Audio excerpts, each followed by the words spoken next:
day, everyone. By the way, my name is Charlene Bakita. So for today's discussion, Unit 2, Teaching Strategies for the Development of Literacy Skills and Teaching Resources, prepared by Group 2 of Food Service Management 32. What is teaching strategies? Ang sabi dito, ang teaching strategies ay isang methods and techniques that our teacher will use para masuportahan yung mga estudyante through the learning process. Yung teacher will choose yung teaching strategy na pinaka-suitable dun sa topic that being studied. Kung ano ba yung level ng expertise of the learner and kung anong stage na ba sila or ano na ba yung learning experience na meron sila. Yung strategies nito, pinopromote din ito yung flexibility thinking and teach yung students the importance of shifting yung approaches to the different tasks. Yung strategies, in-encourage niya yung mga estudyante to be independent learning or independent learner. Yung strategy use helps students to become more efficient and more effective learners. Mako naman tayo ngayon sa literacy skills. Ano nga ba yung literacy skills? Sinasabi dito na ito yung ability to read, write, speak, and listen in a way that lets us communicate effectively and make sense of the world. Yung estudyante that can't read effectively fail to grasp important concept, score poorly on tests, and ultimately fail to meet educational milestones. Literacy skills, inaalaw nito yung estudyante to seek out the information, explore subjects in depth, and gain deeper understanding of the world around them. Naka-include dito yung mga awareness of the sound of language, awareness of print, and the relationship between sa letters and sound. Other literacy skills naka-include yung mga vocabulary, spelling, and comprehension.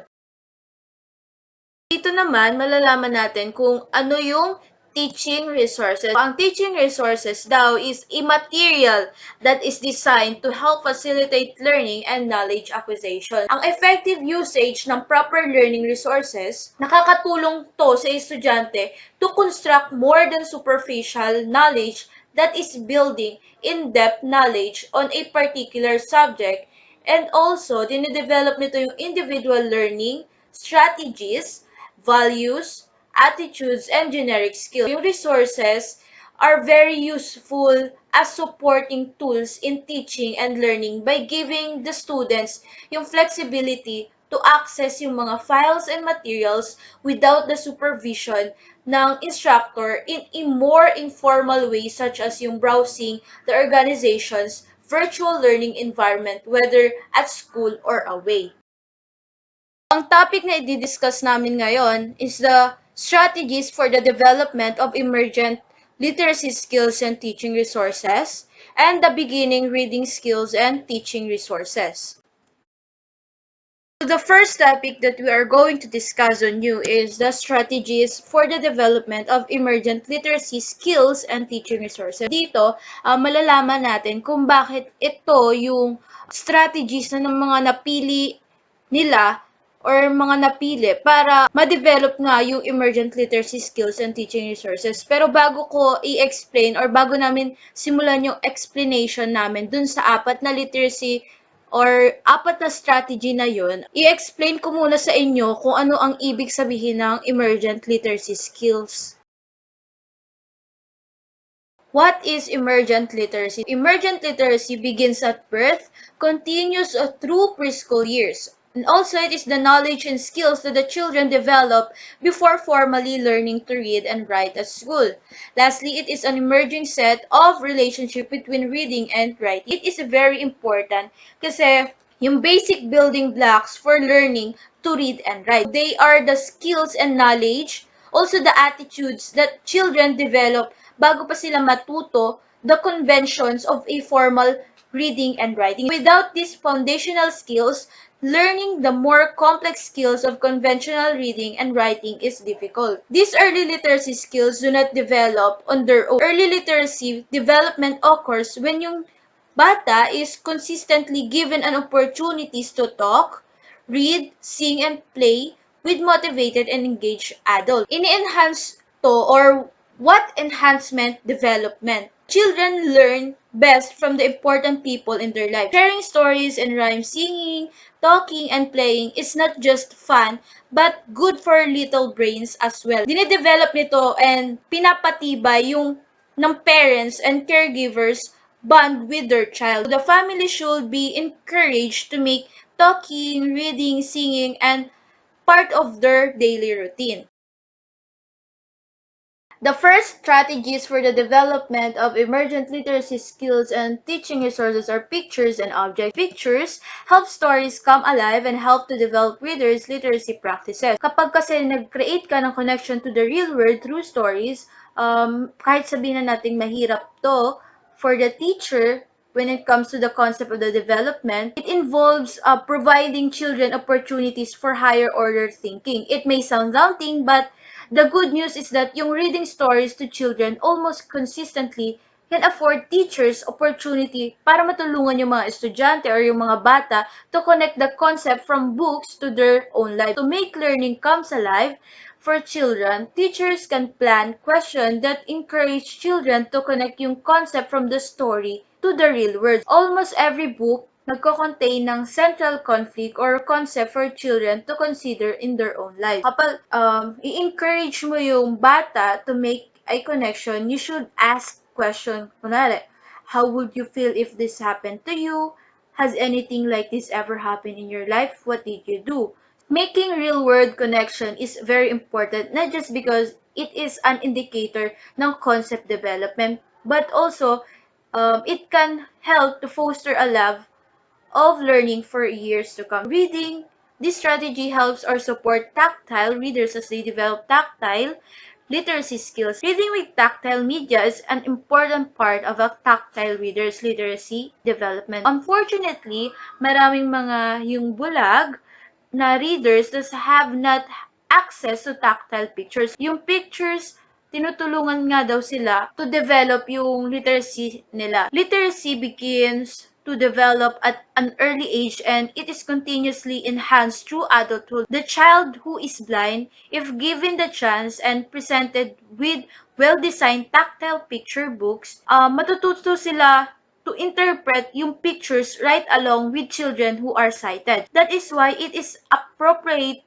to introduce yung pictures to children when they are infant. Yung illustration in picture book, nakakatulong din ito sa mga bata para mas maintindihan nila yung reading and allowing new readers to analyze the story. Kapag yung bata is having difficulty with the words, the illustration can help them to figure out yung narrative which can increase yung comprehension nila. Alam nyo rin ba na yung sharing wordless book is a terrific way para ma-build yung important literacy skills including yung listening skills, vocabulary, comprehension, and ini-increase nito yung awareness of how stories are structured.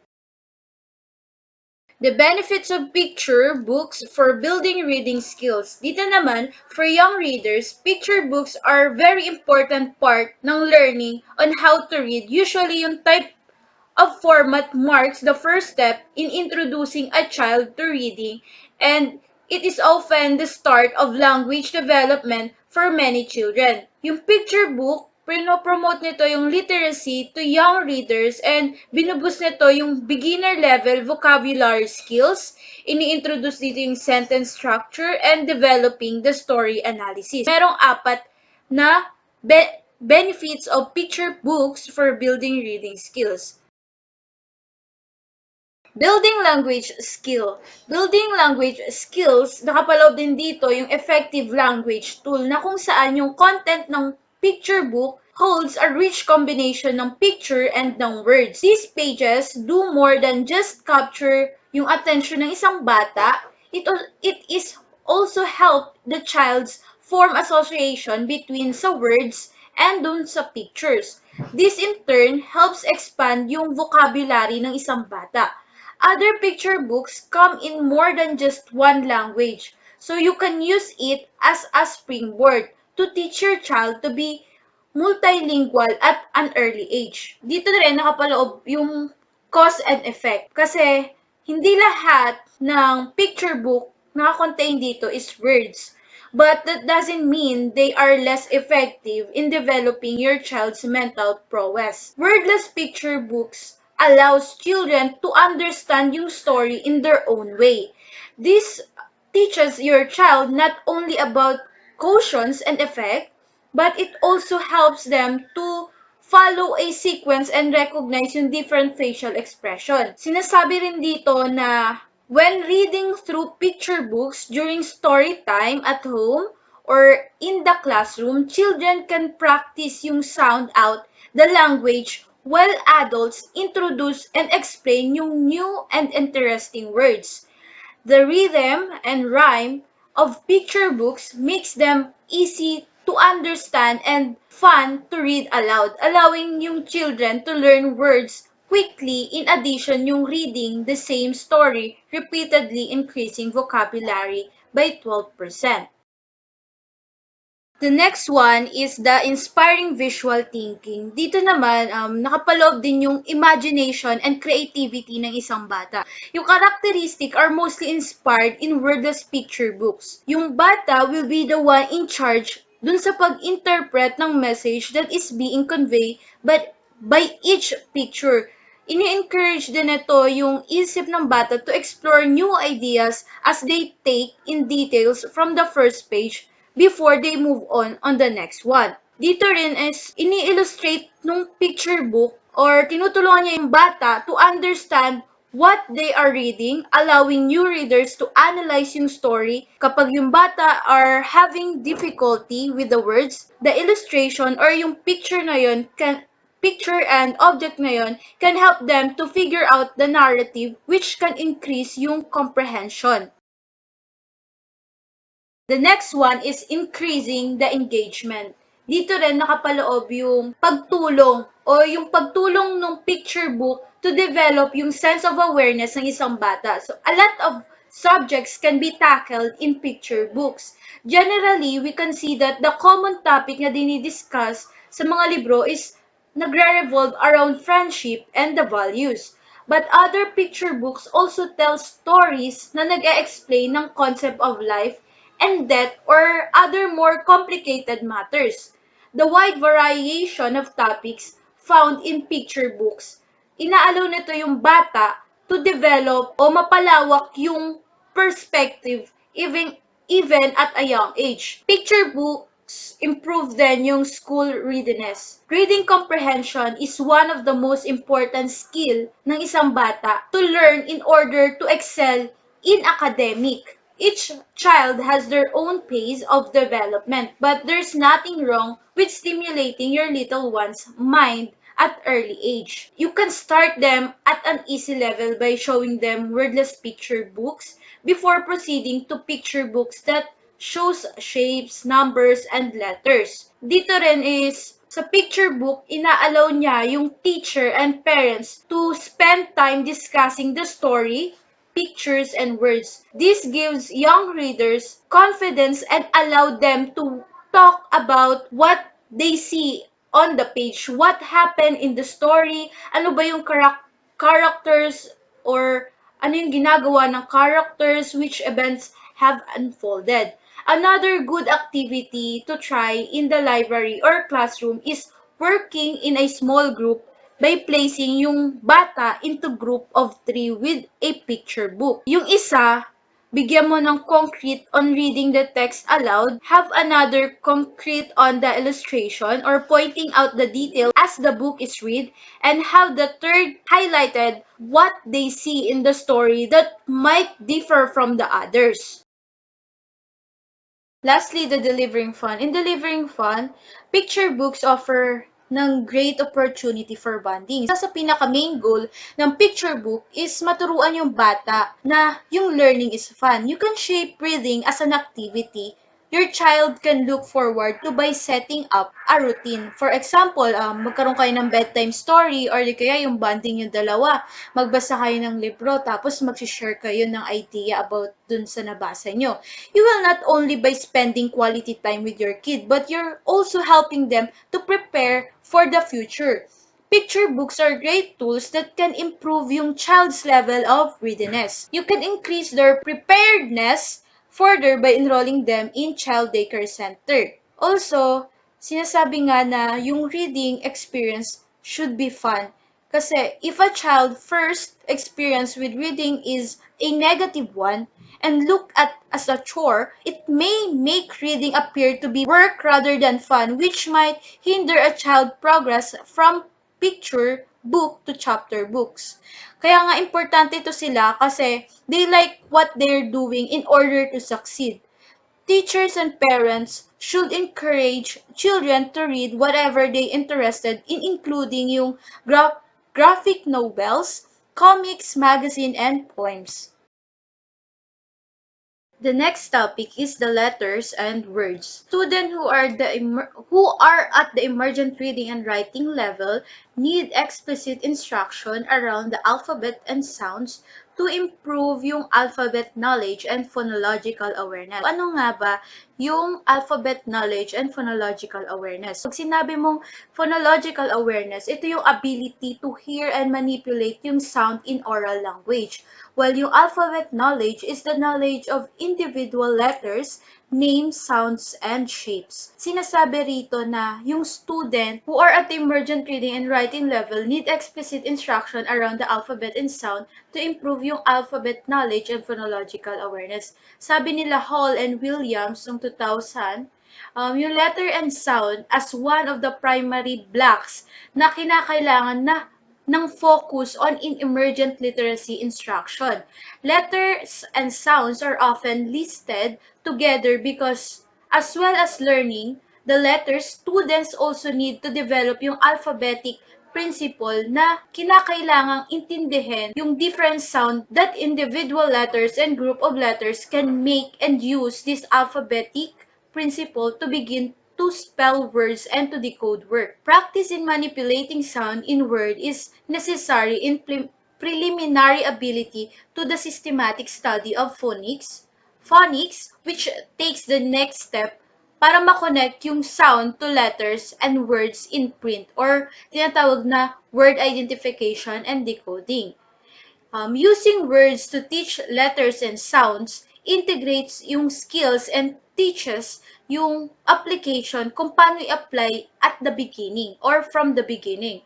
At the emergent level, yung word work will focus dun sa phonemic awareness with activities na create to bring attention to rhyme or tinatawag dito na word endings, rhythm or memory, repetition, alliteration or word onset, and predictability. Use words that are meaningful para sa student, beginning with first names and other words that they are likely to see often. Ibig sabihin lang dito na yung mga beginners na bata, yung wala pang talagang alam about sa pagbabasa and pagsusulat, kinakailangan daw nila ng maggagabay sa kanila para sila matutong magbasa and magsulat. Letters are most basic component of any language. If you cannot recognize yung letters, it will be difficult if not impossible to learn to recognize words, phrases, and meanings. Beyond just learning the alphabet, there are ways for early readers to learn to be able to read quickly and efficiently. Sinasabi rin dito, or important ito, yung letters is very important because it enables the beginning readers to figure out how printed text is associated with the spoken language. This is why yung alphabetic recognition is one of the very first skill children learn while they are beginning readers. It comes before the phonemic awareness and the decoding. The benefits of letter manipulatives. Ito is very important in having a visual alphabet around. These are small pieces or setting the stage for reading, writing, visual discrimination, and more literacy foundation. While letter manipulatives are very important. Ito kasi, binibigyan nyo yung children or yung bata a way to interact with the alphabet through hands-on play. They are able to feel the shape of the letter and arrange multiple letters to form letter strings or words. They can see yung curves and the line that can come together to form each letter, and even allow yung children to explore letter formation and tracing. Ang benefits ng letter manipulatives for the young children na gustong-gusto yung mga letter, there is a great value in setting up in sensory tab, making a simple game with letter beads, or even having children to explore with the letter lacing beads. A letter manipulative is perfect for the child who is not able to write yet, and it is also important for the children who are beginning to read and write. Here's some skills that the children can gain with the letter manipulatives. Letter recognition. Dito naman, ito yung key step of a child's ability para matuto silang magbasa and magsulat. As the children play with the letter manipulatives, they are gaining knowledge about the letters they interact with. For example, makikita nila dito yung kaibahan ng letter ng Y and B, and malalaman or mafe-feel din nila kung alin yung pagkakaiba nito. Children typically look for letters they are familiar with. One of the first na word na importante sa kanila is yung sarili nilang pangalan. Next, they will begin to expand yung mga letter knowledge nila to the rest of the alphabet. Eventually, yung skills nito is nag-grow into the ability to start ma-identify and makipag-associate dun sa o ma-associate nila yung uppercase and lowercase ng letter. This sensory battle is great lowercase and uppercase or letter matching recognition game to use with the letter manipulatives. The next one is the letter sounds. After learning letter recognition, yung bata will progress into learning letter sound. At first, yung bata will be able to identify yung ibang letter sounds. Again, they will start sa letter they are familiar with, especially yung sa first name nila.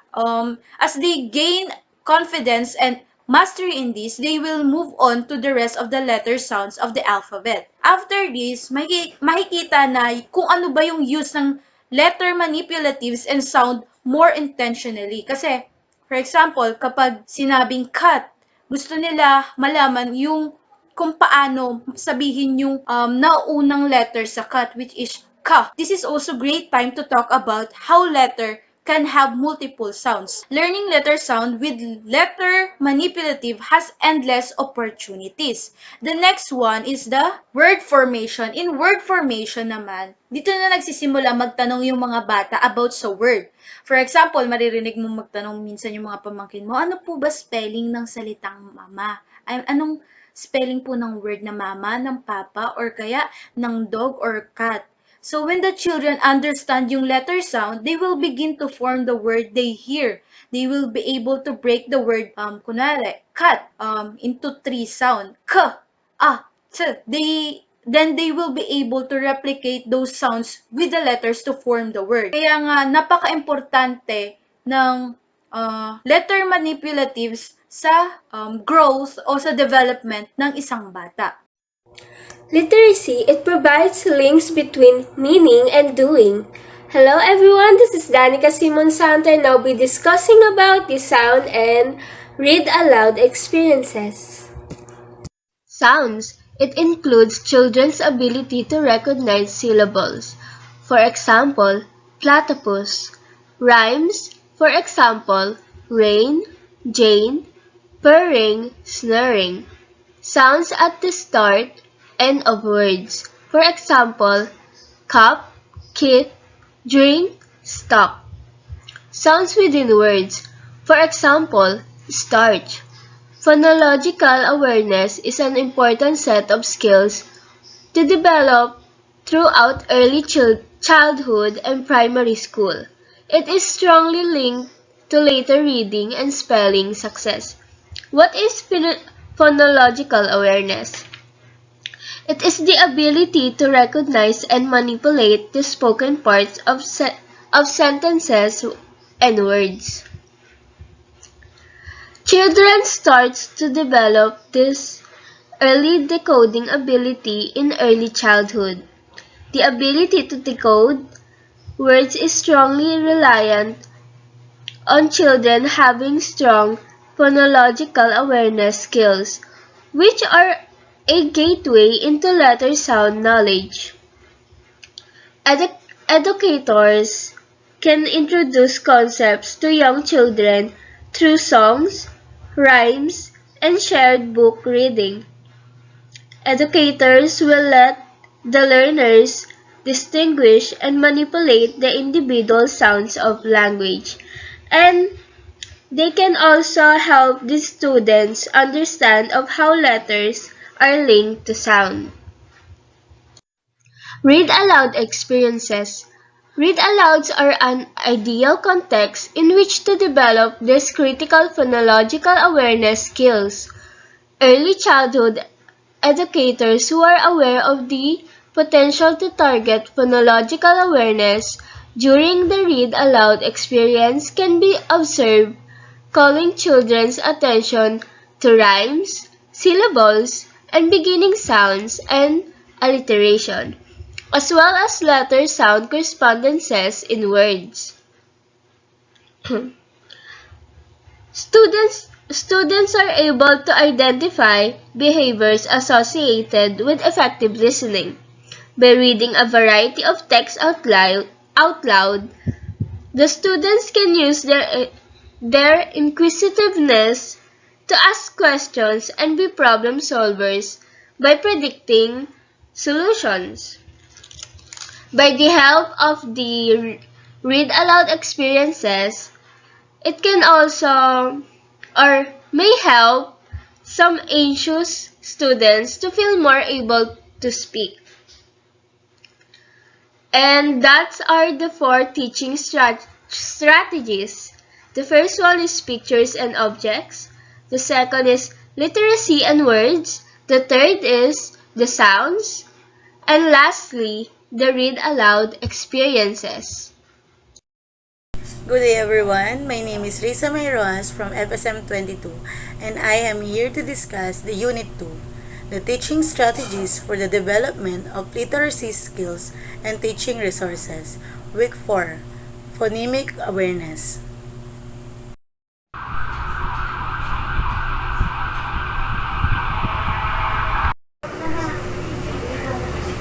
Phonemic awareness. Phonemic awareness refers to the specific ability to focus on and manipulate individual sounds phonemes in spoken words. Phonemes are the smallest units comprising spoken language. Phonological or phonemic awareness is a crucial factor which predicts how easily your child will develop early reading skills. It has to do with developing a sensitivity to the sound structure in oral language. At its most sophisticated level, it means phonemic awareness. Phonological awareness is the bigger umbrella which subsumes phonemic awareness. Phonological awareness can refer to noticing the words in a sentence, the syllables in a multisyllabic word, and a phonemic awareness is much more specific to the individual sounds in a single word. We call these individual sounds phonemes. This diagram explains the relationship between phonological awareness and phonemic awareness. 5 levels of phonological awareness. Level 1, rhyming and alliteration. Level 2, sentence segmentation. Level 3, syllables, segmenting and blending. Level 4, onsets and rhymes, blending and segmenting. Level 5, phonemic awareness, blending sounds, phonemes into words, segmenting words into sounds, deleting and manipulating sounds in a spoken word. Children can demonstrate phonemic awareness in several ways, including recognizing which words in a set of words begin with the same sound. Bell, bike, and boy all have B at the beginning. Isolating and saying the first or last sound in a word. The beginning sound of the dog is D. The ending sound of sit is T. Combining or blending the separate sounds in a word to say the word M-A-P, mop. Breaking or segmenting a word into a separate sounds. Up, U-P. What causes phonemic awareness problems? Another reason that some children can be delayed in phonemic awareness skills is due to poor or slowly developing oral language skills. Sometimes, children are not able to enunciate all of the phonemes that may be exposed to in a oral language.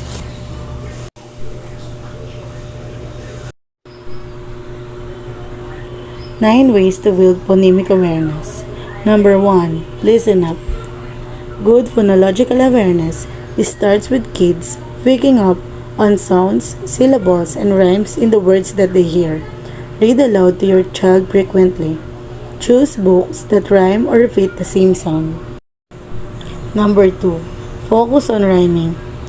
Ask your child to pick out the rhyming words in books without your help.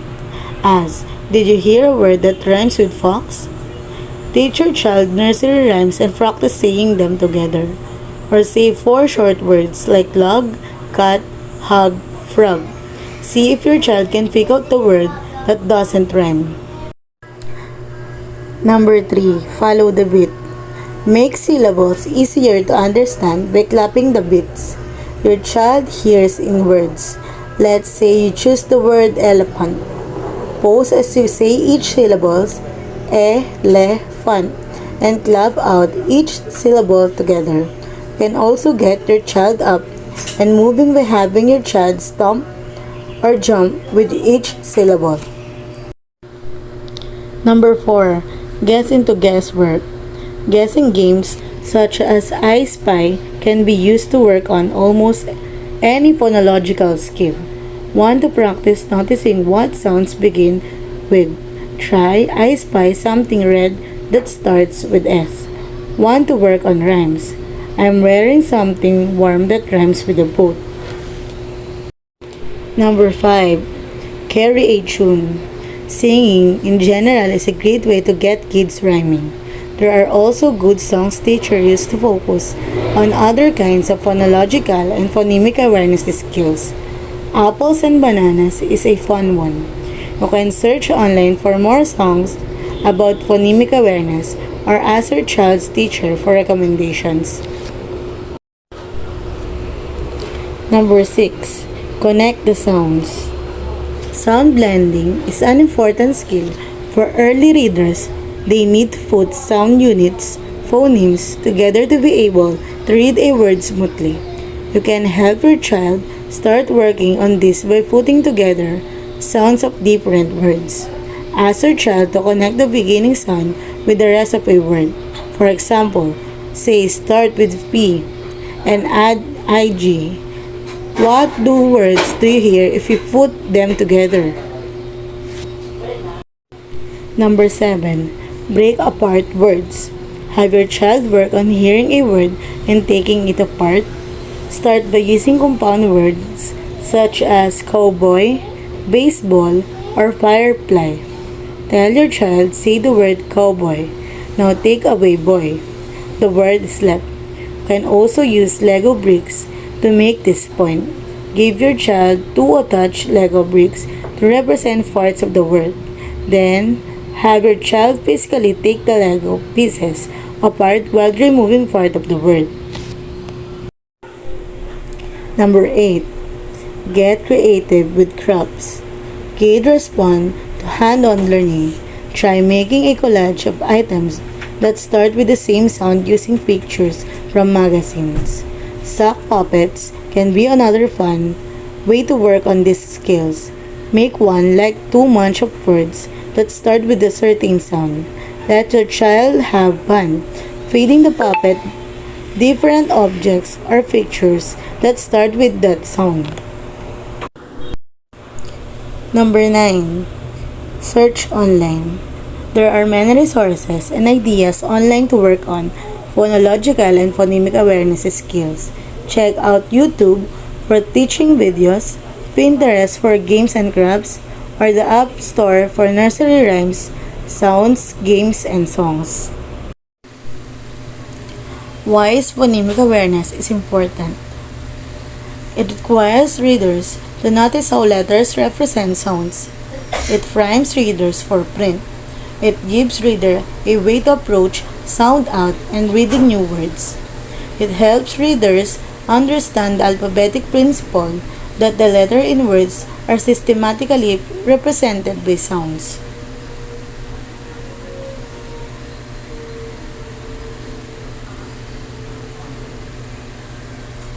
Phonemic awareness is something that develops over time and can, in fact, be taught and should be taught. A pleasant day, everyone. My name is Cindy Egoloran from FSM 32. So, for today's discussion, I'm going to tackle about the second and third pillar of the reading. The phonics instruction and the fluency instruction. When we say phonics instruction, it is the connection of spoken sounds and written letters. While the fluency instruction is about reading accurately and quickly. And I will also define and enumerate how can teachers like us help students develop greater fluency. So let's get started. Teaching phonics to emergent readers is important because it begins the transition from verbal language to print. So the second pillar of reading is called the phonics instruction.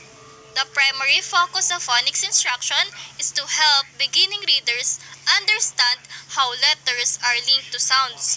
Sounds is also called phonemes to form letter-sound correspondences and spelling patterns to help them learn how to apply this knowledge in their reading. Phonics instruction and strategies provide the basic skills that enable learners to decode the words they read and to spell the words they write. So, effective phonics instruction enables children to use these relationships to read and spell words accurately and rapidly. Phonics instruction also serves as a memory aid that helps students remember and apply rules and generalizations for matching sounds and letters.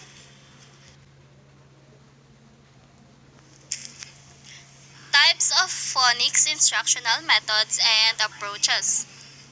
We have four major types of phonics instructional methods, which are called the analogy phonics, the analytic phonics, the embedded phonics, and lastly, the synthetic phonics.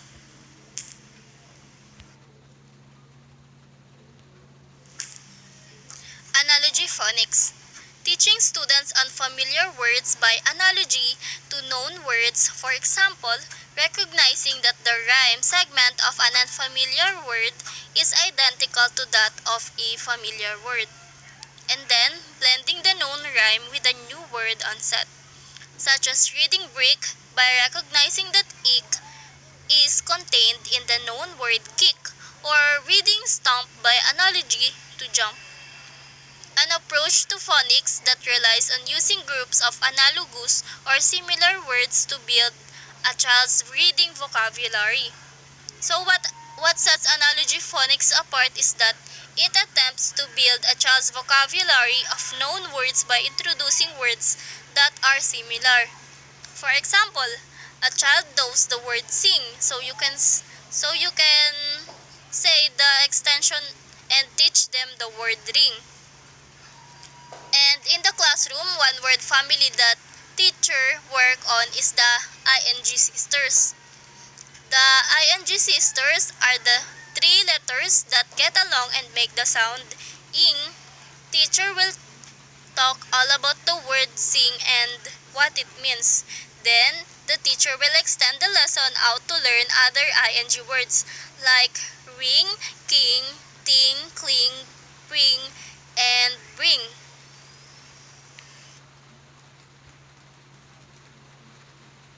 Analytic phonics. Teaching students to analyze letter-sound relations in previously learned words to avoid pronouncing sounds in isolation. So, how analytic phonics is taught? A teacher will present the familiar words like mat, hat, cat, rat, and fat. Then, the students will try to identify the phoneme at within those words. The teacher will then give children many examples of words that share a common phoneme or grapheme that is being taught.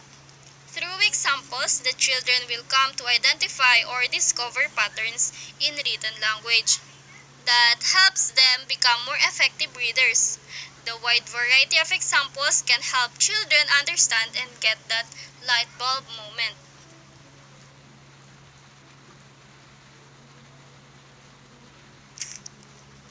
Embedded phonics. Teaching students phonics skills by embedding phonics instruction in text reading. A more implicit approach that relies to some extent on incidental learning. So, how embedded phonics is taught? At the start of an embedded phonics module, the teacher will do most or all of the reading.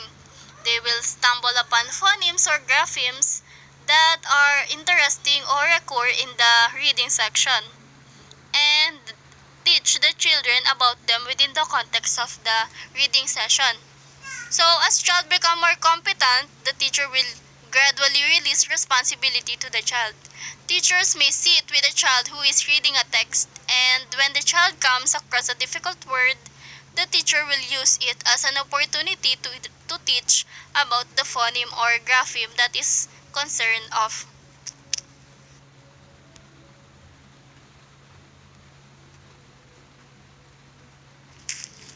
And lastly, the synthetic phonics.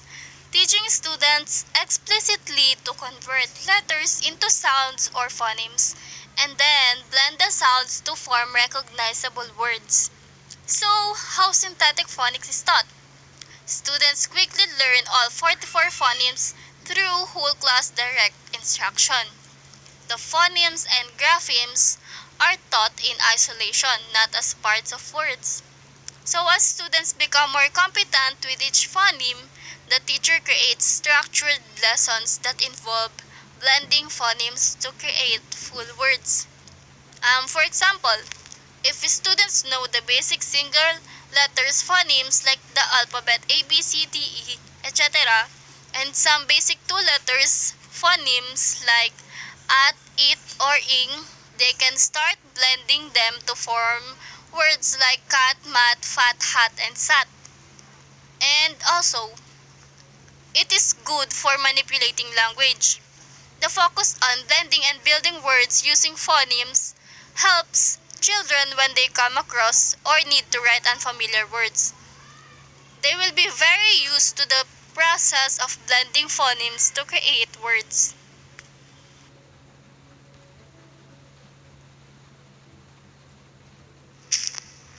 Fluency instruction. The ability to read text quickly and accurately is called fluency. Fluency is the third pillar of reading instruction and is based on A. The reader's understanding of the alphabetic principle to accurately decode words, and B. A collection of common size words that cannot be sounded out. When readers are able to decode with automaticity, that they can focus attention on the content and meaning of what they are reading. So, effective strategies for improving fluency include providing opportunities for students to read and reread the same text aloud. This can be done initially with an adult or reading partner who models and provides guidance as needed. Reading records can also be used to identify initial miscues and oral reading fluency rates and improvements after rereading.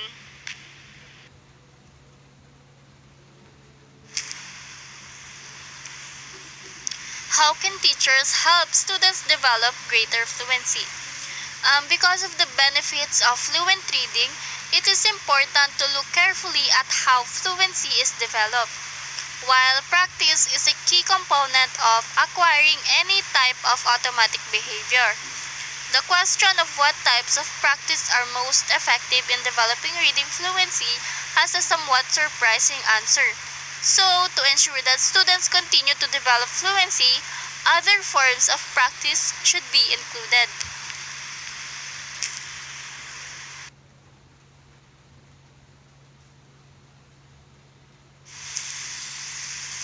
Two forms that have shown evidence of improving fluency are repeated reading and guided repeated oral reading.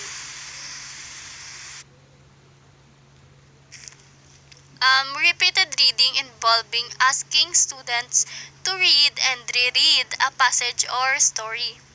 In studies of the effects of repeated reading, students have been required to reread the story a certain number of times or until a specified level of fluency was reached.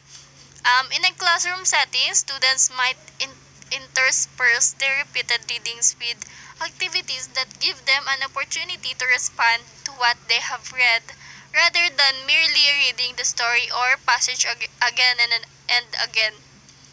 As discussed earlier, at least part of the improvement in fluency produced by repeated reading may result from a shift in the reader's emphasis from word recognition to comprehension as he or she rereads the story or passage. During initial readings, the reader may be required to devote more working memory to the task of decoding unfamiliar words. These efforts at word recognition build mental connections that enable the reader to recognize those words more rapidly when they are encountered again. This allows more working memory to be used for comprehension during subsequent readings.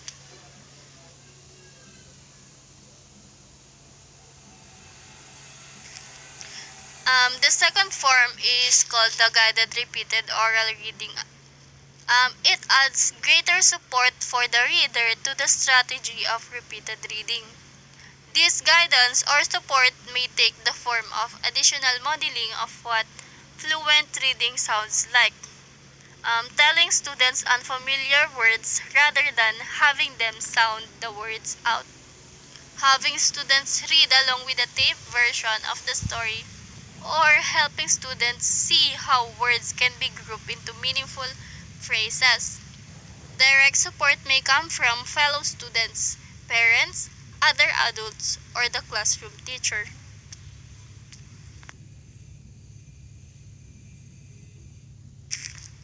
The following forms of guidance are proven to produce improved fluency. Telling students unfamiliar words as they encounter them so they can focus on constructing meaning and reading with fluency. Second is helping students group words in a sentence into meaningful phrases. And the third one is having students read along orally as the teacher or another fluent adult reader reads the story aloud. Lastly, using repeated reading with a tape-recorded version of the story produce significant gains in reading performance. So when the training was completed, the students sustained their higher reading levels. However, without further training, they did not continue to improve. Good day everyone. I'm Mary Grace Mandava and I'm here to discuss about the vocabulary instruction and comprehension instruction.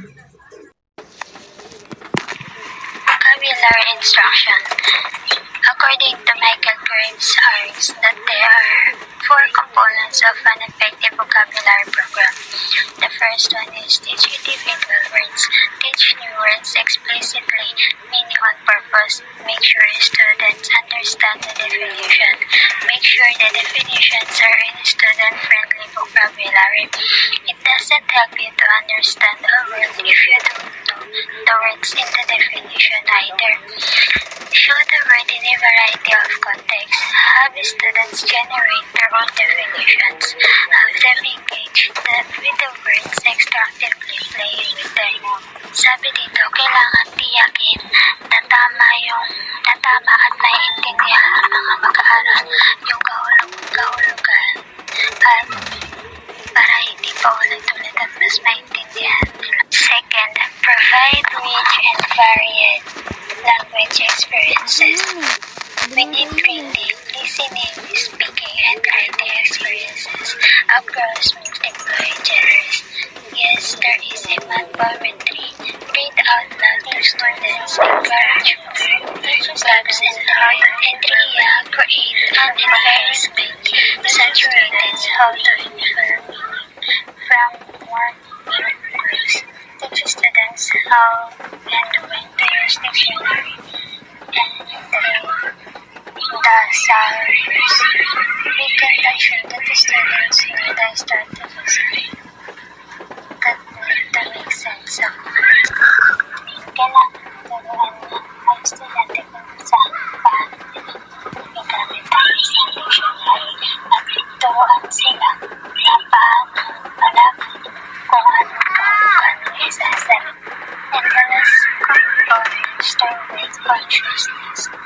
Notice food, power 1.8 for lessons, being placed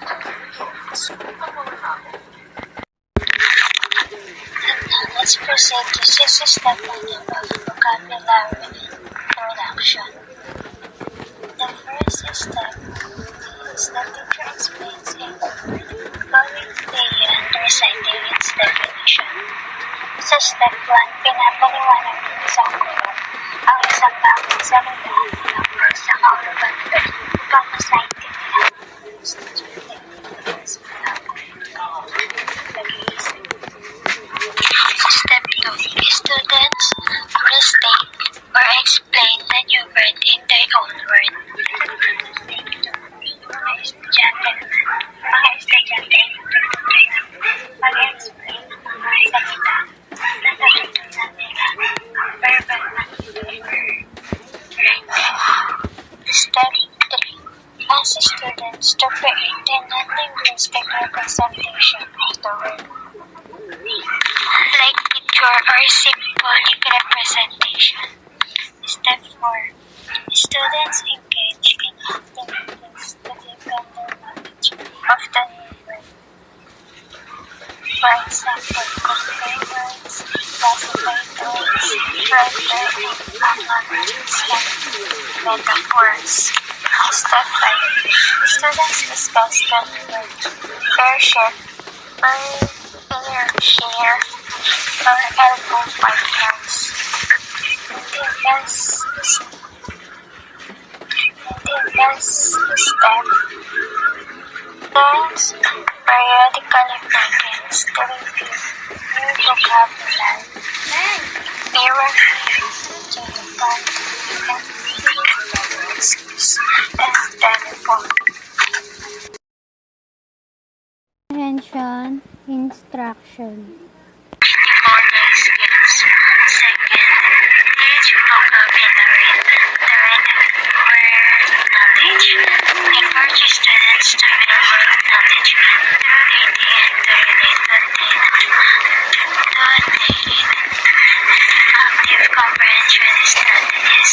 Teach students to use a repertoire of active comprehension strategies, including prediction, analyzing stories with respect to story grammar elements, question asking, image construction, and summarizing. Last, monitoring. Encourage students to monitor their comprehension, that they explicitly whether decoded words make sense and whether the text itself makes sense. When problems are detected in students should know that Good day everyone. We are the members of Group 2. I am Jane Ashley Dagaymap. I'm with Maria Luisa Basco. and we're here to give you knowledge about developing functional literacy, participatory approach. Let's start with functional literacy. Ang functional literacy, ito ay tumutukoy sa kakayahan ng tao na makisali sa mga aktibidad na kung saan kinakailangan literate siya upang mag-function yung sinasalihan niyang grupo o kaya sa kanyang komunidad. Isinaad ng UNESCO na ipagpatuloy natin ang pagbabasa, pagsusulat at iba pang basic literacy for our own development. Noong bata tayo, ang unang tinuturo sa atin ng mga adult educator ay ang pagbabasa at pagsusulat, na kung saan ito yung ginagamit natin upang makipagsalamuha tayo sa mga taong nakapaligid sa atin, katulad na lang ng pamilya at ating mga kaklase. Habang tumatanda tayo, mas nade-develop yung basic literacy natin at may kakayahan na rin tayong gumamit at mag-adopt ng iba pang literacy. Ang pakikipagkomunikasyon, verbal man o hindi verbal, ay isang tool upang mag-function ang grupong kinabibilangan natin. Let's proceed to participatory approach. From the word itself, participate. Both teacher and students kailangan nagpa-participate sa anumang classroom related, katulad na lamang ng activities, recitation, discussions, at iba pa. Sa approach na ito, kinakailangan na ang tinuturo ng isang guro is mayroon sa totoong buhay o real world. Sa mas madaling salita, kailangang maging realistic ng mga guro. Mayroong iba't ibang tools na pwedeng gamitin to implement this approach. Ang halimbawa na lamang ng mga ito ay ang pag-roleplay, pagti-theater, drawing, making posters at iba pa. Lahat ng gagamitin ng tools ng isang guro sa approach na ito ay mayroong pare-parehas na goal or philosophy, which is to participate the students.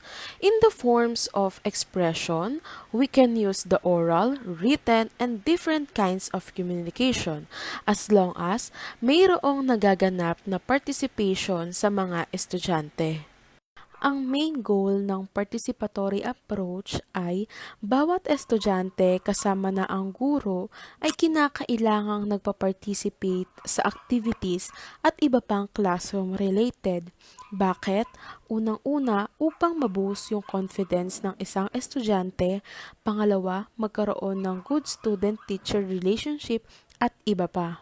Halimbawa, ang teacher ay nagbigay ng isang activity na kung saan kailangan ng mga estudyante mag-drawing ng isang object na nagre-reflect sa kanila at kailangan nilang ipaliwanag kung bakit yun ang na-drawing nila.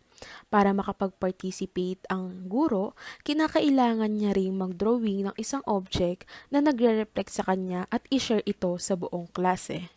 Pangalawa, this approach changes the role of the teacher. Sinasabi dito na sa isang classroom o kaya sa isang klase, hindi lang dapat yung teacher yung gumagawa ng lahat. Kailangan may involvement yung mga students niya. Bakit? Kasi kapag yung teacher lang yung gumagawa ng lahat, siya lang yung nagtuturo, walang reportings, o sa mas madaling salita, nagsispoon feeding siya sa mga estudyante na mawawala yung student-teacher interaction. May pagkakataon na hindi magiging independent at motivated yung estudyante. At lalong mas mamimihasa ang mga estudyante niya na iasa sa kanya lahat. Third, it forces us to practice our micro-teaching skills. Kapag sinasabi nating micro-teaching, ito yung ginagawa upang ma-improve ng teacher yung skills niya sa pagtuturo. And yung micro-teaching skills naman, ito yung set of skills na ginagawa o ginagamit ng teacher sa kanyang pagtuturo. Kapag kasi gumagamit tayo ng micro-teaching skills, madaming nabibigay na benefits ito sa isang estudyante. Mas lalong naiintindihan o mas napapadali yung pag-intindi nila sa mga tinuturo sa kanila ng kanilang teacher. Napatunayan rin ng ibang guro na mas effective gamitin ang micro-teaching kesa sa traditional learning dahil mas madali nilang na-achieve yung set of goals nila. Madalas na ginagamit ng mga student teacher yung micro-teaching sa kanilang pagpapractice and nire-recommend ng madaming teacher na gamitin ang micro-teaching skills. Bukod sa madali itong gamitin, mas accurate pa ito. We must use realistic materials. Kapag nagtuturo ang isang guro, kailangan yung mga ginagamit niyang materials is yung mga makatotohanan o mayroon sa totoong buhay dahil mas madaling nabivisualize at naiintindihan ito ng kanyang mga estudyante. O hindi kaya, pwedeng magbigay ng isang experience or situation ang guro. Ang isang halimbawa nito ay kapag ang tinuturo ng teacher is patungkol sa tools and equipment sa kitchen, pwede siyang magdala o kaya pwede siyang makihiram sa kantin para ipakita ito sa kanyang mga estudyante. Pwede niyang ipakita ang chopping board, spoon, fork, at iba pang ligtas na gamit. Panglima, kinakailangan ng isang guro is walang favoritism or pinipiling estudyante. Dapat pantay o pare-parehas na treatment yung binibigay niya sa kanyang mga estudyante. Kasi dito nagsisimula yung pagkawalang gana ng isang estudyante sa pag-aaral o sa mismong subject na yon. Huwag natin iparamdam sa mga estudyante na hindi sila belong sa klase kasi maraming hindi pa pwedeng magandang mangyari sa estudyante. Our activities must also include extra textual components. Parang ito rin yung sinasabi ko sa realistic materials na kung saan kailangan na visualize ng mga estudyante para mas lalo nilang maintindihan or makonect sa real world. Ang kinaibahan lang dito, ito ay patungkol sa aktibidad na isinasagawa sa loob ng paaralan. So, as discussed by Ashley Dakaymat, we are currently explaining the participatory approach. Now, how does this approach help students? Here's what we got during our research session. We found a lot of factors where this approach helps learners, but these are the most common, or I would say has a higher probability that could occur. By using this approach, every student gets an opportunity to practice literacy skills. So in what way or how would that happen? Of course, by allowing students to engage every discussion or activities, their opportunity to learn faster and improves their skills gets higher. The more experience they get, the higher the chances that they will understand what the teacher or what a person was discussing about. Okay, let me make it easier. Say for example, you are teaching 10 students on how to cook a specific dish. Do you think they will learn in just a single discussion wherein you are just giving or explaining them the steps? Now, if you apply this approach, you may allow them to try and cook it themselves. In this way, some might not be able to get it all right, but for sure, they cannot forget what mistakes they were done, and um, probably during the next session, they might be able to do it right.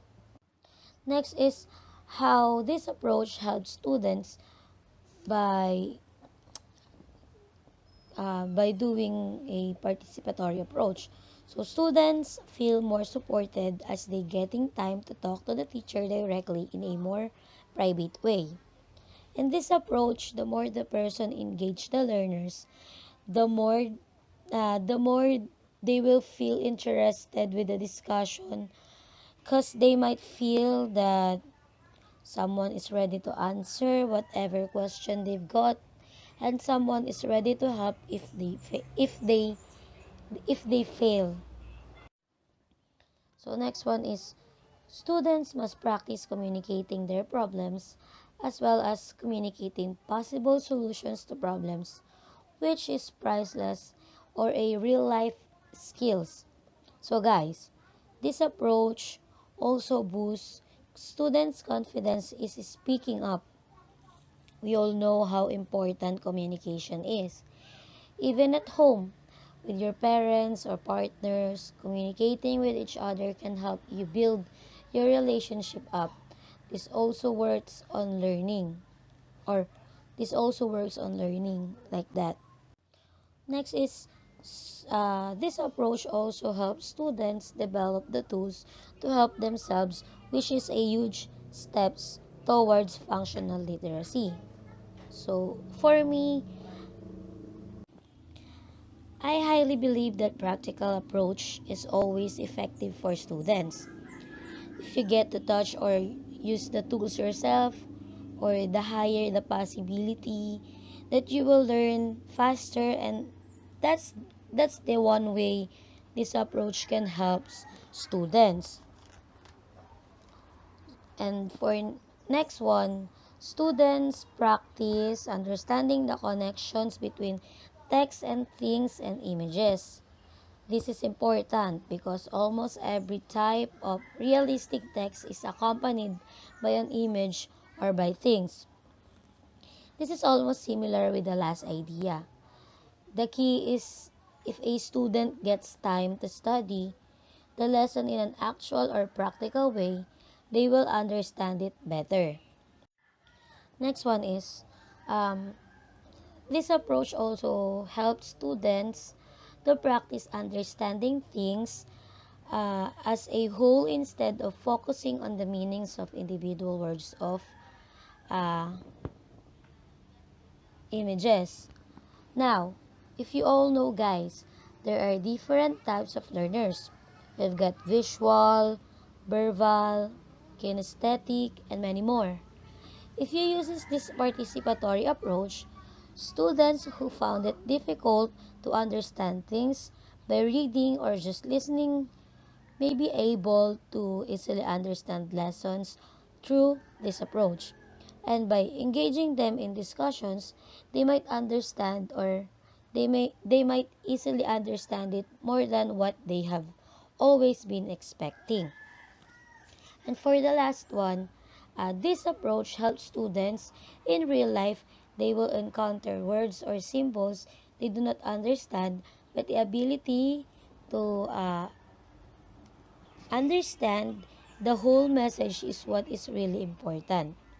So as a whole, this approach always aimed to ensure that learners could get to relate with the discussions in an alternative way that might be easily for them or they might be easy for them. So at the end of the day, the goal is they they learn and understand the message. Uh, they learn and understand the message of a any teacher's uh, way to give. This is just a summary of a whole report about participatory approach.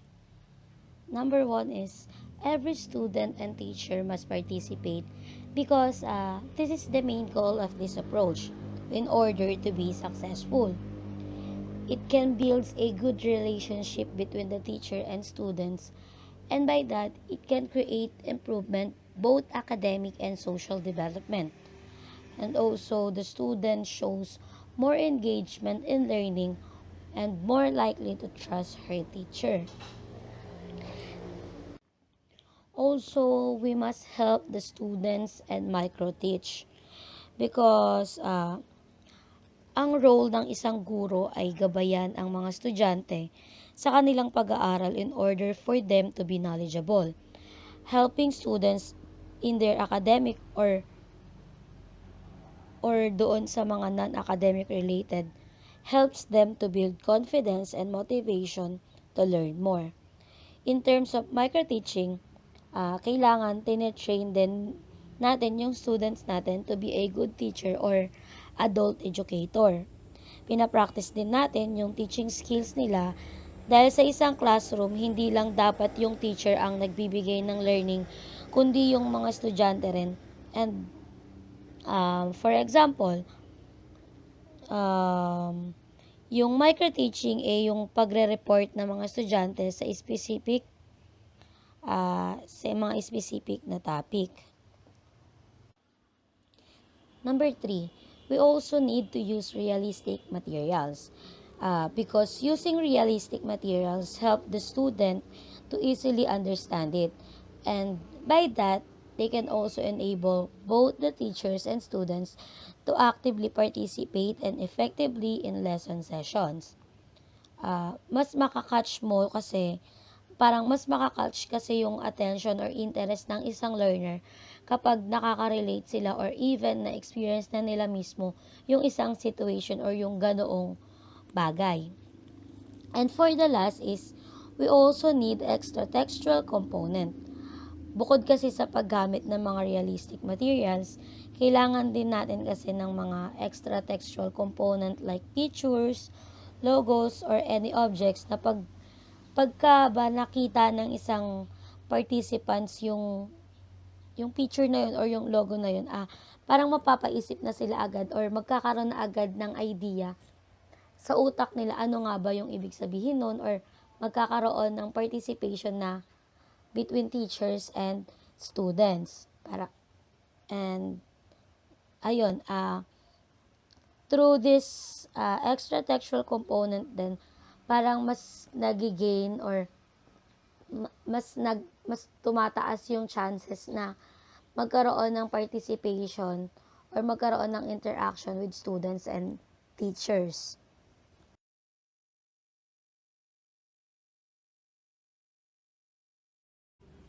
Good day, everyone! The next reporters are going to tackle about 21st century literacy skills and teaching resources. With this topic, we will figure out that during this 21st century, the educator or the teacher should acquire critical thinking, problem solving, communication, cooperation, and creativity to their students. Because in school, it is important to give all the learnings that they deserve, and at the same time to practice and help the students to work on their own and thrive in today's world. And this 21st century literacy skills and teaching resources has 5 subtopics, which are student-led learning or cooperative learning. Second is inquiry-based classroom environment. Third is collaborative activities. Fourth is HOTS activities. And lastly is creative learning. Good day, everyone. I am Casey M. Francisco, and I'm the first reporters who will discuss about student-led learning or cooperative learning and inquiry-based classroom environment. So first is the student-led learning.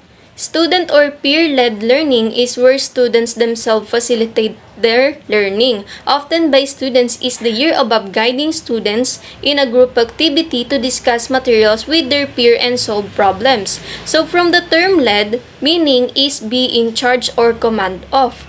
So, ang ibig sabihin sa classroom environment, hindi lang dapat ang teacher ang nagdi-discuss. Binibigyan din ng pagkakataon ng mga teacher na magkaroon ng ang mga students ng unity and cooperation with each other sa pamamagitan ng group activities or yung tinatawag na instructional activities na pwedeng gawin nila, where students work in small groups.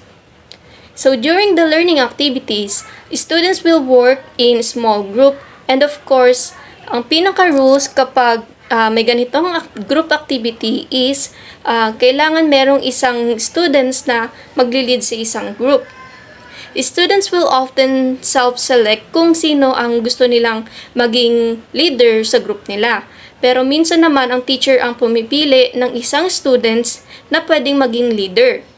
But we all know na we are all capable to be a leader kasi the more na lahat ay magli-lead sa isang group, mas magiging creative and maganda ang outcome ng components of a single learning activities.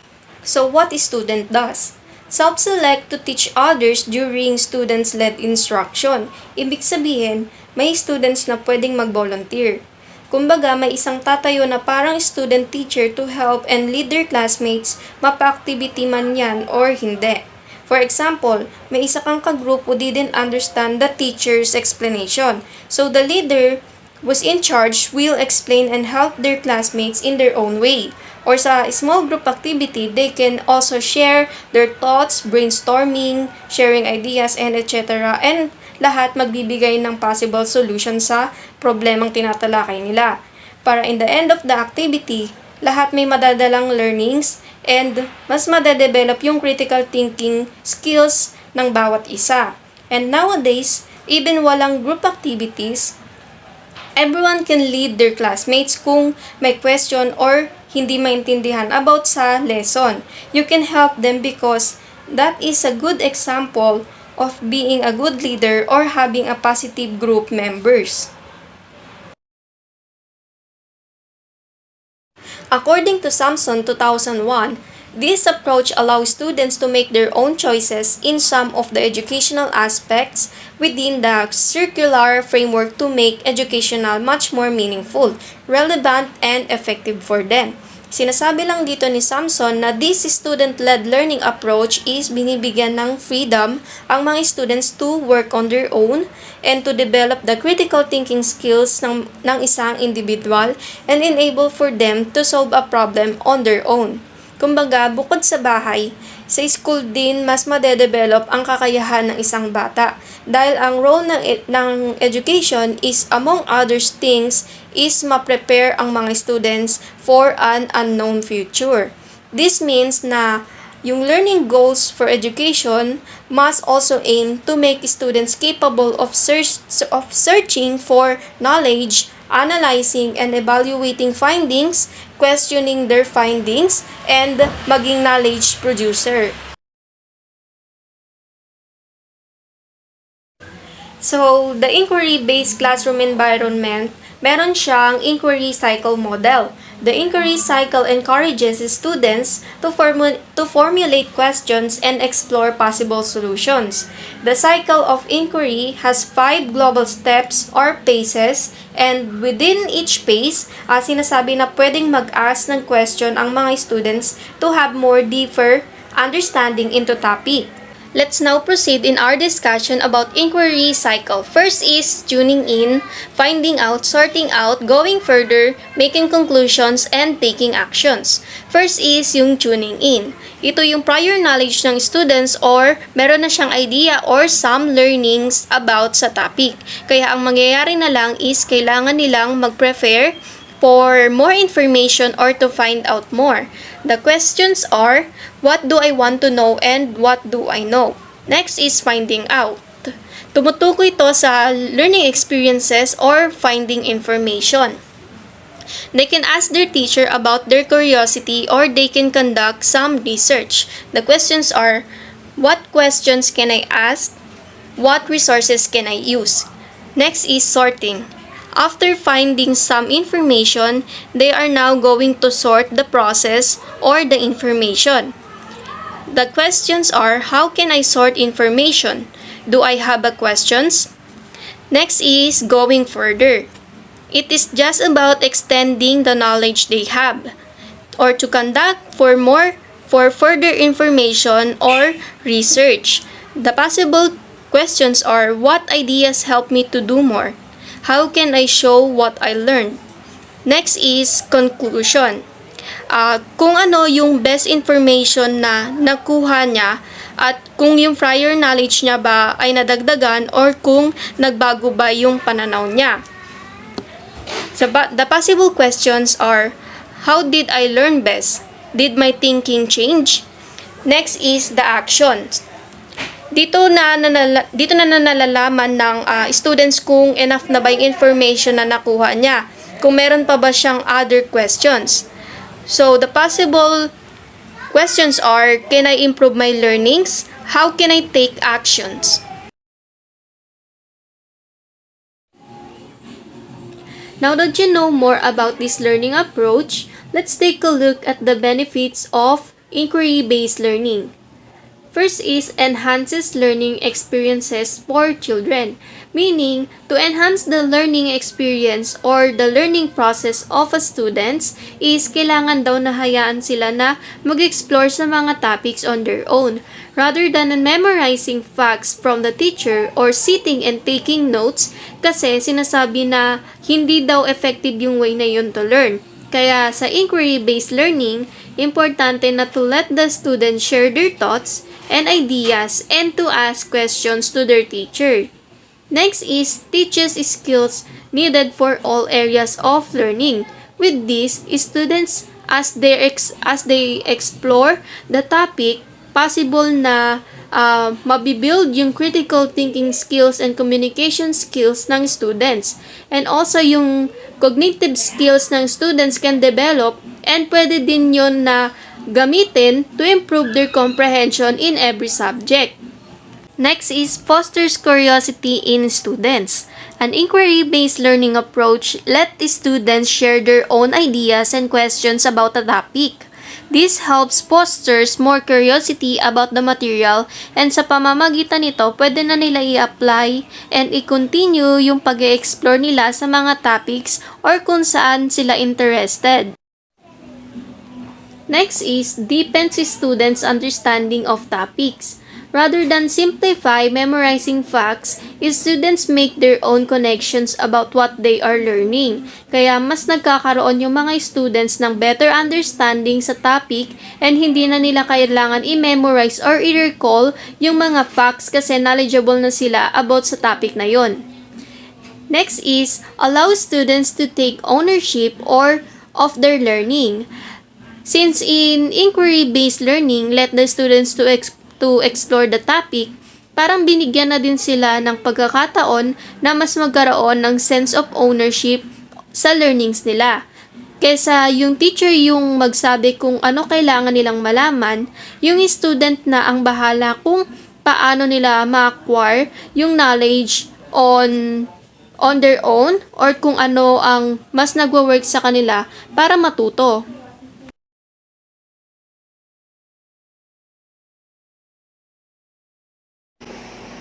And hi classmates, good day everyone. I am Marie Antoinette D.R. Jonio from FSM 32. And for today, I am about to discuss the number 3 and 4 on the letter D from the content of the Unit 2. The number 3, which is the collaborative activities, and the number 4 is about HOTS activities or the higher order thinking skills. And as a continuation from the previous discussion regarding 21st century literacy skills and teaching resources. First, I am going to discuss the collaborative activities when it comes on the 21st century literacy skills and teaching resources.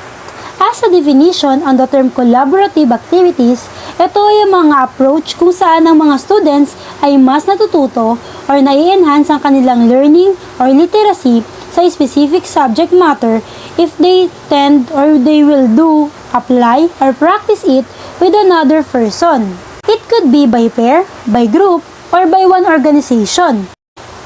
Those person na makakasama natin ay ang siyang magiging makakatulong sa ating to achieve a specific or one learning objective or goal, such as some problem solving, learning new concept, and completing different tasks. Just like in the saying that no man is an island and two head is better than one. These are like a collaborative activities because we need to actively engage to other like magkaroon ng brainstorming for the whole group. Now, here are some example of collaborative activities. The first one is pair or group discussion, like noong face-to-face. Magbibigay si teacher ng isang topic or concept. Then, magkakaroon ng bilangan. Tapos, magsasama-sama ang group 1, group 2, and the remaining groups. Saka pa lamang magkakaroon ng brainstorming, sharing of thoughts and opinion regarding the given task or the topic. And the next one is drama and role play. Minsan, sa ganitong klaseng collaborative activities, mayroon tayong mga nadi-discover dahil may ibang students na through acting nila nalalabas ang kanilang inner knowledge or literacy toward the specific topic. So, isa ang ganitong uri ng activities sa nakakapagbigay tulong sa students for them to acquire knowledge and skills. And now we're on the third one. Working on shared tasks, example given, matching, sorting, ranking, crossword, and puzzles. Sa mga ganitong uri ng collaborative activities ay mas nahasa ang mga vocabularies ng mga student. Mas nagiging agresibo ang kanilang cognitive thinking and when it comes on the discussion given. Dagdag pa, sa ganitong uri sa ganitong klaseng activities ay mas nahasa ang language deficiency ng mga students dahil nagagamit nila, for example, ang English. Mas madalas ay yung teacher mas gusto na mas matuto yung mga students ng English language. So if patuloy yung mga teacher na magbibigay ng ganitong uri ng activities, mas mahahasa at mas magagamit or mapapractice nila yung yung English language which is very important because ito yung isa ating national language.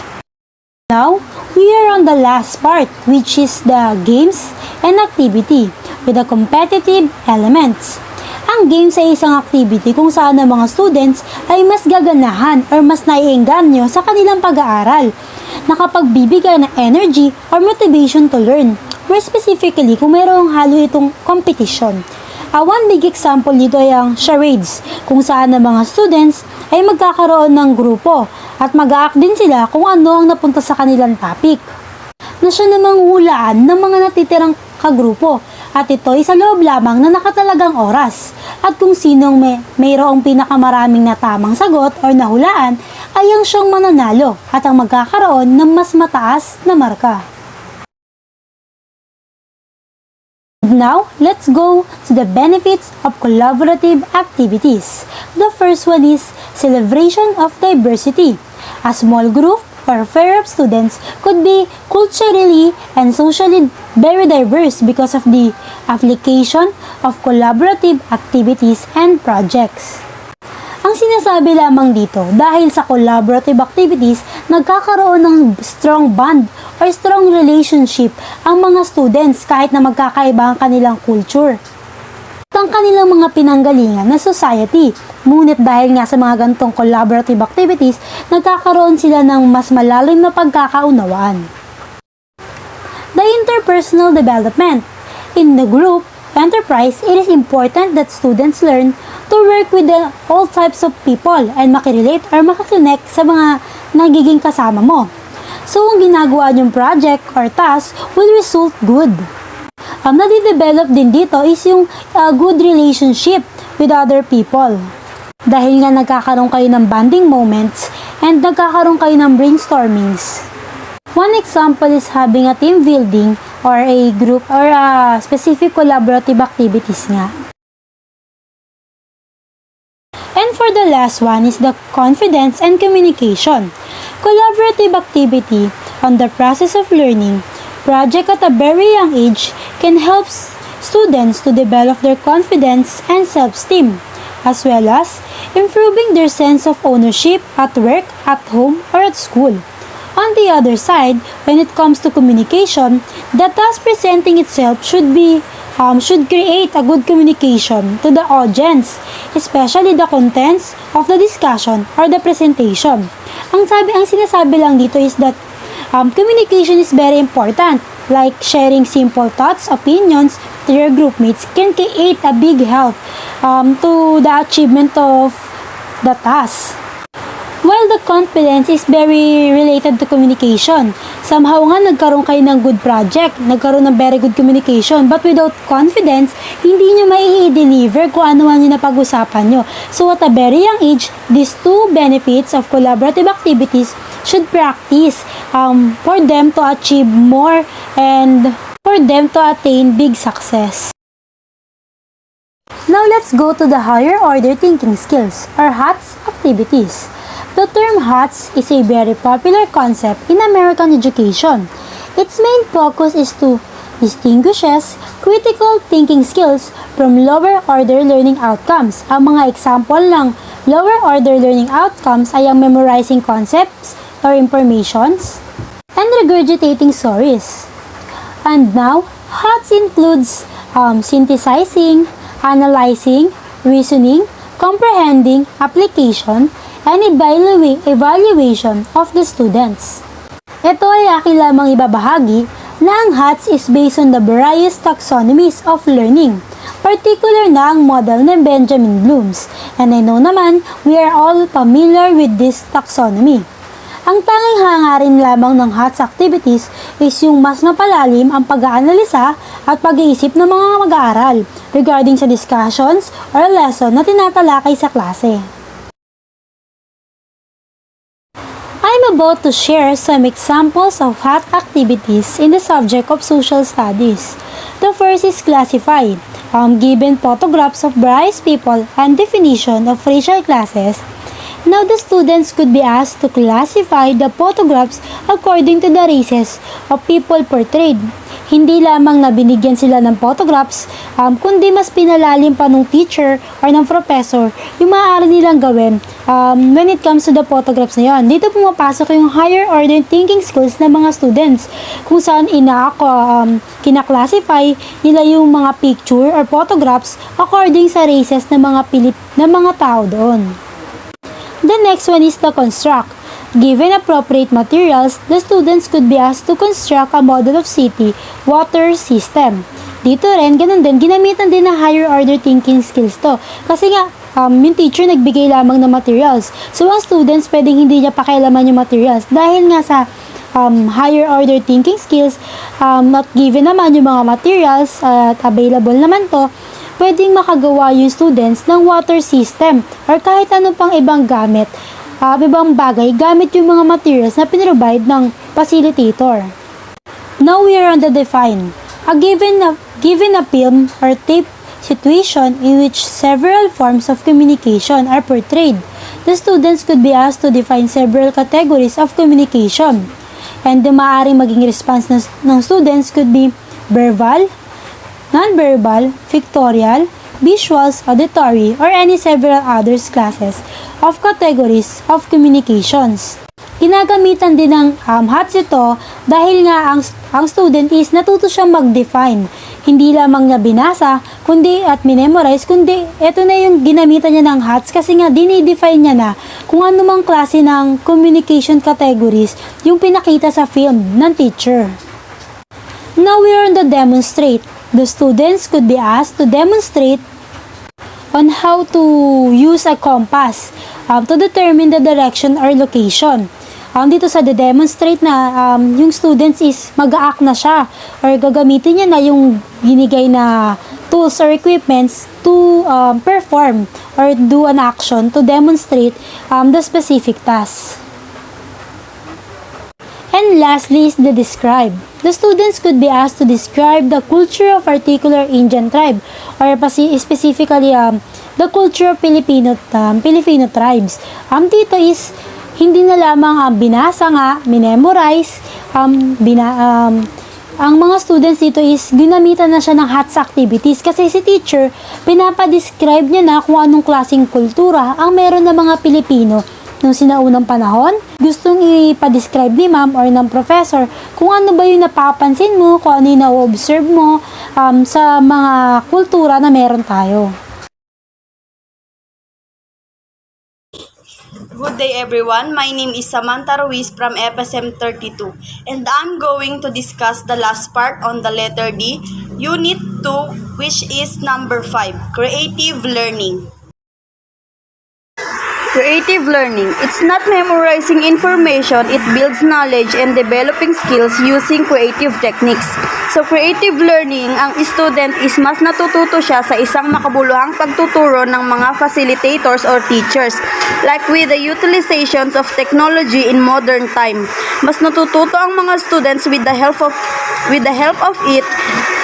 But in school, pwede rin ang mga teachers nagpapagawa ng reporting, storytelling performance sa mga student. It's not an issue kung formal or informal ang form ng education because we are all after sa welfare ng students. Creative learning techniques. First is improvisation with exercise or games. Improvisation can stimulate creativity and enjoyment in educational processes, both for teachers and the students. Both drama work and improvisational exercise can be effective in increasing creativity. The second one is analogies. Analogies are powerful thinking tools because they build upon the brain's natural inclination to draw connection and comparison as we learn new materials, deepen our insights, and apply creative thinking in our everyday lives. They not only stimulate the imagination, they also lead children to deeper understanding by connecting things that do not always appear connected. The next one is brainstorming sessions and debates. Brainstorming activities for students can help them develop ideas and come up with solutions. Brainstorming gives students a chance to create connections and context between what they already know and the topic they're currently learning. While debate, it allows the student to become more proficient in speaking, researching, reading, and writing skills, and they promote reasoning as well as communication skills. These tools allows collaborative learning, delegations of tasks, and developing leadership and team skills. The last one is storytelling.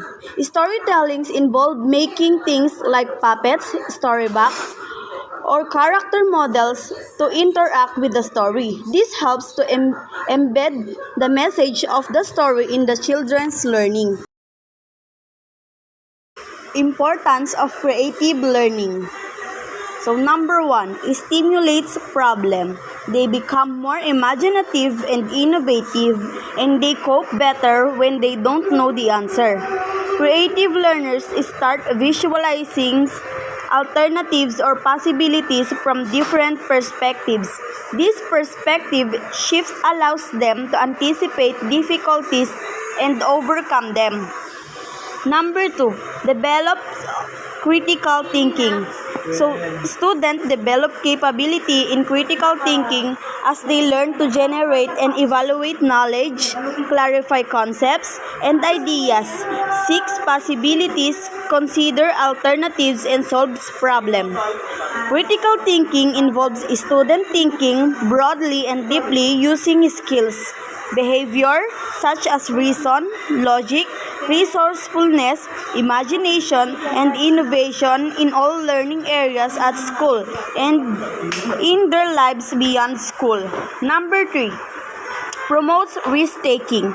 So they have the opportunity to make decisions, and inevitably some of them won't lead to solutions, but learning creatively provides learners with a space where they feel comfortable taking risks and seeing different outcomes.